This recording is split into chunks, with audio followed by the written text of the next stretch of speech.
over fuel scarcity rise in Lagos and other parts of Nigeria, the Dangote Petroleum Refinery has announced it will begin nationwide distribution of petrol and diesel from August 15. This comes amid mounting tensions between tanker drivers, fuel marketers and the Lagos state government over the 12,500 EQUALUP fee imposed on truck movement along the Lekki-Epe corridor. Transport unions have threatened to halt fuel loading in protest, citing unaffordable charges.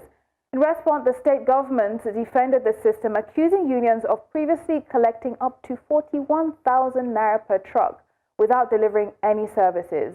The standoff has raised fears of a disruption in petroleum supply, just as Dangote's entry may ease pressures on fuel markets. We have Temitope Kolade, Associate Director, Oil, Gas and Power at Andersen Nigeria, joining us. Great to have you in, Kolade. Yes, I'm sure you're working out the audio, but I think top of our priority with this conversation, top of the list, and who wins, who loses, consumers. What does this move from Dangote Refinery mean for the consumers, you and I? Thank you very much, Joanne, for the opportunity to have this call with you.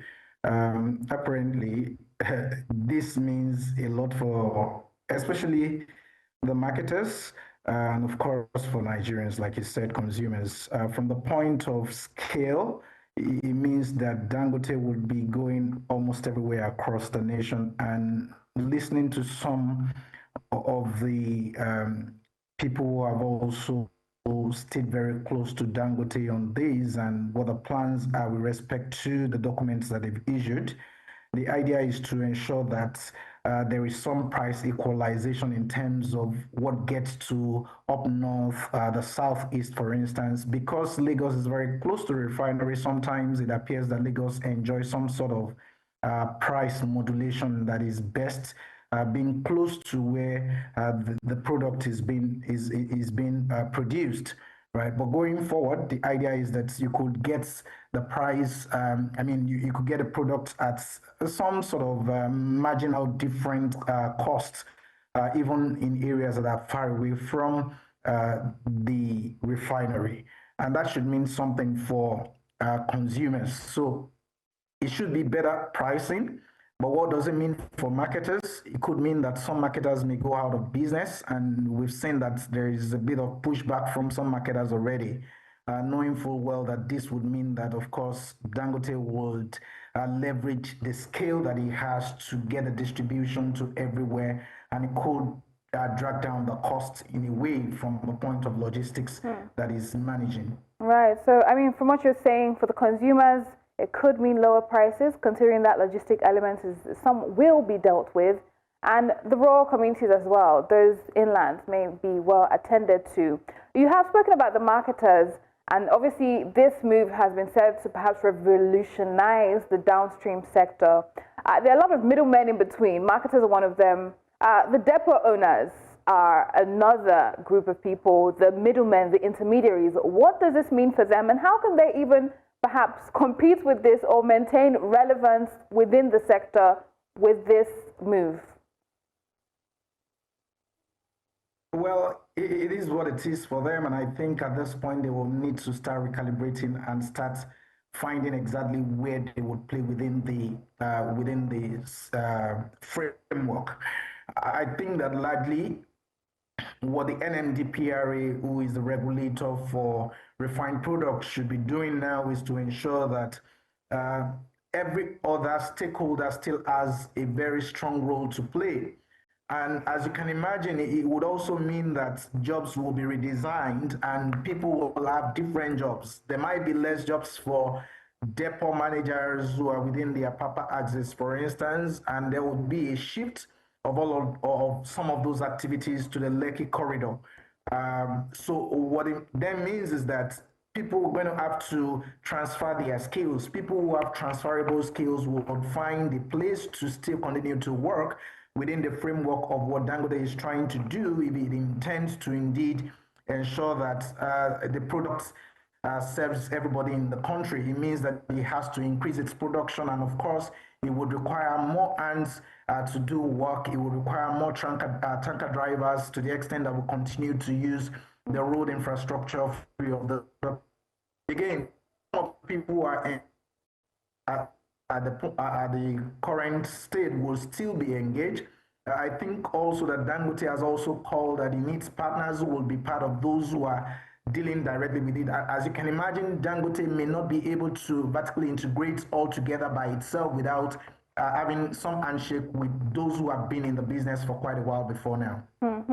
I like how you said job redesign, not necessarily job loss. Of course, there will be opportunities and, of course, some job losses, but it's a redesign within the sector. And let's come to the filling station, the retailers, who some of them have had to shut down because of high cost of operations.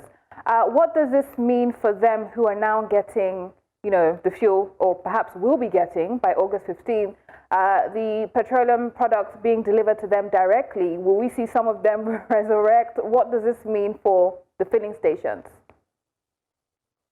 I think it will depend on their specific circumstances and how they have operated up until now. Some of them have until now been maybe kind of aligned with the NNPCL model. Some of them were trying to get some players in between, some middlemen to play the role for them to get from maybe Dangote, for instance. It means that they can also open up their doors to get products from Dangote directly.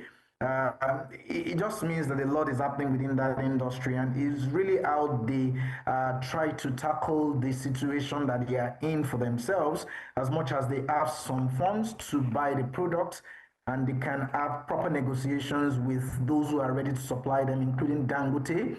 I think they will be able to get on to operate going forward. But again, cash is one thing that finds a way to redesign how people deal in all of these. You know that Dangote, for instance, will say, let's have some sort of payment plan with you, right? So you pay for the product and you just come and take at any time that you need. And so they're now saying, don't even worry about that so much. We now want to get those things down to your doorstep. So it means that to the extent that those fuel stations are able to reorganize themselves and they're able to participate within that scheme that Dangote is opening up, they will be able to get products and they will be open again for business. All right, I mean, very interesting. We'll see what happens. We'll be tracking all that and more. But we know that this transformative move from Dangote is just less than 2 months away. They plan 4,000 CNG-powered trucks. Looking at the CNG sector right now, we've had a conversation on the show, about a couple of weeks ago about what's happening with supply issues and, long queues trying to get CNG and, just different issues, not enough stations, distributed. And now we're bringing 4,000 CNG-powered trucks into the system to deliver this initiative from Dangote Refinery. Should we manage our expectations, and can the supply meet up with the demand?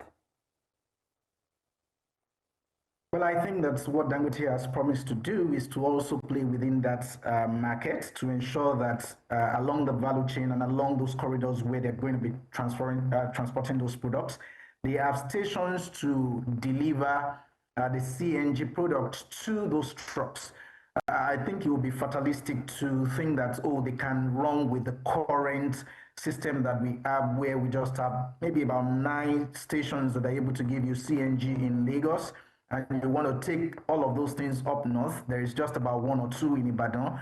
So what happens when the trucks break down and you're not able to accept again that we rely on the fact that most of the system are auto in nature. So when the CNG is out, they can revert to, say, the diesel that they have always operated on. So to that extent, I would think that there is a way to manage things around it. Yes, there is that need for more CNG stations along those corridors where we want to get those products through.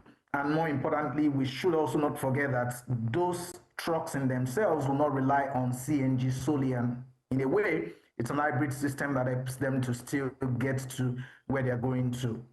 All right, it's been interesting to see how this all pans out. August 15th is the date. But let's look at the timing of this announcement. We know that there has been of recent some sort of controversy with the EQUALUP system, and truck drivers and the association, I think it's NATO, the fees. Let's get to it. So how justified is the 12,500 fee for the Lagos EQUALUP system when you compare to what the unions allegedly charged? And obviously, what's happening within that system? They're saying that we should make it, is it 2,000 naira? What are your thoughts on what's going on? I think we need to look very clearly into what the union currently charges. One thing with these union charges is always the issue of transparencies. When you don't have a clear breakdown of what it is that is being paid for and it's not standardized, it means that several people will be charging them along the way. So it may make sense to actually formalize it and standardize it. You see that there is a bit of standoff by the tanker drivers, and this just speaks to the fact that there is the need for stakeholder buy-in. Otherwise, we might be experiencing some sort of supply chain problems along the line. People may begin to do panic buying. There may be shortages across board.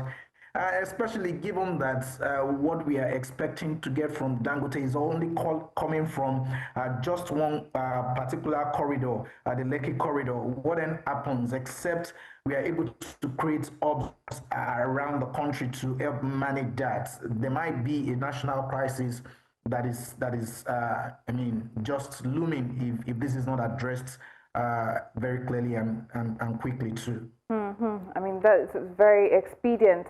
And hopefully we see that needed intervention. But from the government side, what do you think needs to be done to provide that long-term solution? We know that this, is coming up because of the congestion and the, explosions, all the incidents that happen with these large, petrol carrying trucks on major roads, Lekki-Epe, for example. So what long-term solutions do you think can be instituted by the government to manage this truck congestion, the extortion, and all the other problems that comes with them plying major corridors?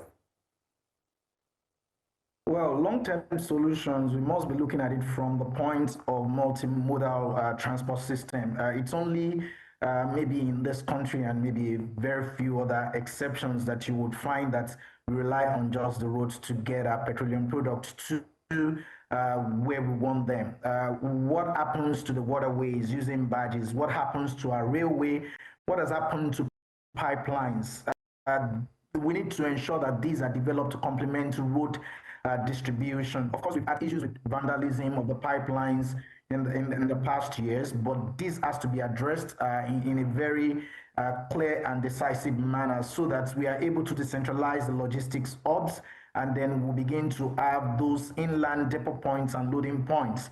More importantly, there is that need to also introduce technology into how things are going to work going forward. We need some sort of digital enforcement, and of course the physical infrastructure needs to back that, such that we have parking bays, we have a proper surveillance system, and of course the EQUALUP system is something that should really help, because if you are not needed around those places in the medium term, you don't get around those places and cause those sort of traffic congestions that we find around where they're going to load.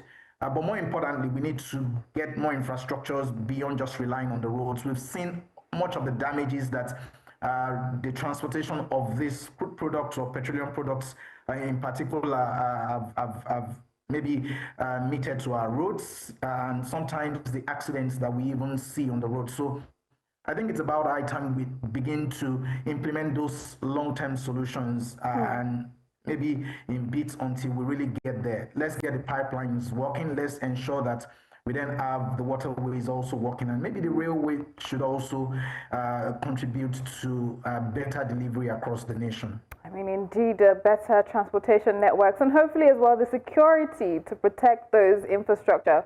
But we also know that there have been yes, indeed, there have been so many changes within the sector, so many developments within the sector post-subsidy removal. How would you say the regulatory framework is keeping up with all these developments and challenges and, so on and so forth? What more needs to be done to make sure that we stay ahead of all these developments and challenges within the sector post-subsidy removal?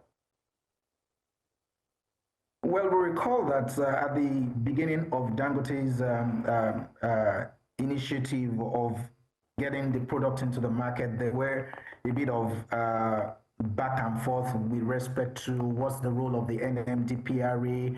There were even challenges as to whether the quality of the products were not certified and all of those.